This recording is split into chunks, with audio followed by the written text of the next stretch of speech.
திரைப்படம் அந்த திரைப்படத்துல மகாலட்சுமியோட அழுகை வந்து அது மகாலட்சுமியோட அழுகை கிடையாது, அது எண்ணற்ற தாய்மார்களோட அழுகை.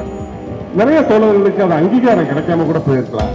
ஆனா அவங்க நினைவு கூறுறதுங்கிறது வந்து நம்மளோட கடமை.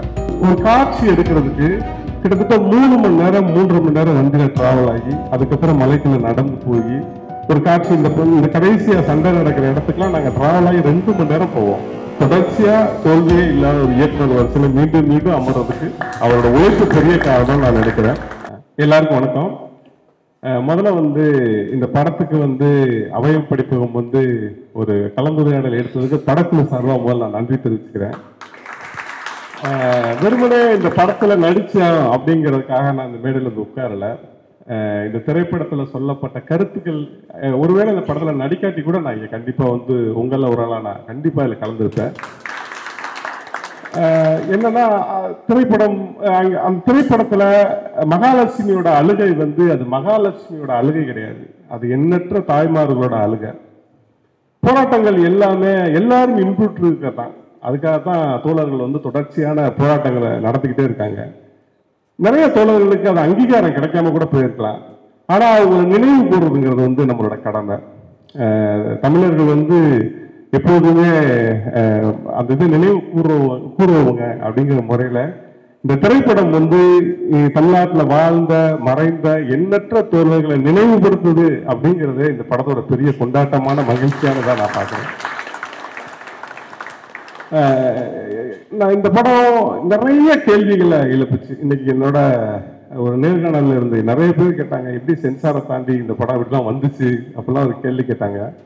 நான் சொன்னேன், இந்தியால பெஸ்ட் இயக்குநர்கள்ல வரிசையில் இருக்கிற ஒரு இயக்குனரோட படத்தை அப்படி எந்த சென்சார் போர்டெல்லாம் மறைச்சிட முடியாது, அது மிகப்பெரிய டிபேட்டை உருவாக்கும். வெற்றிமாறன் தவிர இந்த படத்தை யாரும் அதை செய்யவே முடியாது, அப்படிலாம் வெற்றி அந்த படத்தை தடுக்கிறவும் முடியாது அப்படிங்கிறது தெரியும். ஏன்னா அவரோட படத்தை தடுக்கும் போது இங்கே எண்ணற்ற கேள்விகள் வந்துடும், அது அதிகாரிகளுக்கு நெருக்கடியா மாறும் அப்படின்னு தான் நான் அதுக்கு பதில் சொல்லிட்டு வந்தேன். இந்த படங்கள் பல விஷயங்களை சொல்லிக்கிட்டே போகுது. ஒரு ஒரு ஒரு காட்சி எடுக்கிறதுக்கு கிட்டத்தட்ட 3 மணி நேரம் 3.5 மணி நேரம் வண்டியில டிராவல் ஆகி அதுக்கப்புறம் மலைக்குள்ள நடந்து போய் ஒரு காட்சி இந்த கடைசியா சண்டை நடக்கிற இடத்துக்குலாம் நாங்க டிராவல் ஆகி 2 மணி நேரம் போவோம். அதுக்கப்புறம் மலையில ஏறுவோம், அதுக்கப்புறம் திருப்பி இறங்குவோம். நிறைய கஷ்டங்களுக்கு நடுவுல இந்த படங்கள் எடுத்துக்கிட்டே இருந்தாரு. ஏன் இவ்வளவு கஷ்டப்படணும் அப்படின்னு ஒரு படைப்புக்காக கஷ்டப்படுறதுன்னு ஒண்ணு இருக்குல்ல, அதுதான் வெற்றி நட்ட மிகப்பெரிய அற்புதமான விஷயமா நான் பார்க்கிறேன்.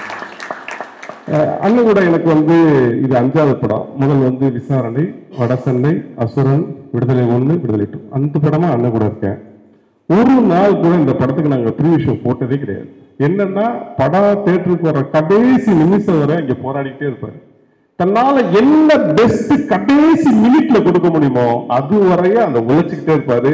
அந்த படம் ரிலீஸ் ஆகிற கடைசி நிமிஷம் வரைய நாங்க எல்லாருமே டப்பிங் தேட்டர்ல இருப்போம். அந்த டப்பிங் தேட்டர் விட்டு வரவே மாட்டோம். இந்த படத்துக்கு கூட கடைசியா முதல் நாள் வந்து 8 நிமிஷத்தை குறைச்சிட்டேன், இந்த படத்துல இருந்து நான் நிறைய கத்துக்கிட்டேன் அப்படின்னு வெளியில வந்து சொல்ற அந்த இதே போட்டிருப்பேன். அது இந்த படத்துக்கு முதல் நாள் நடந்தது.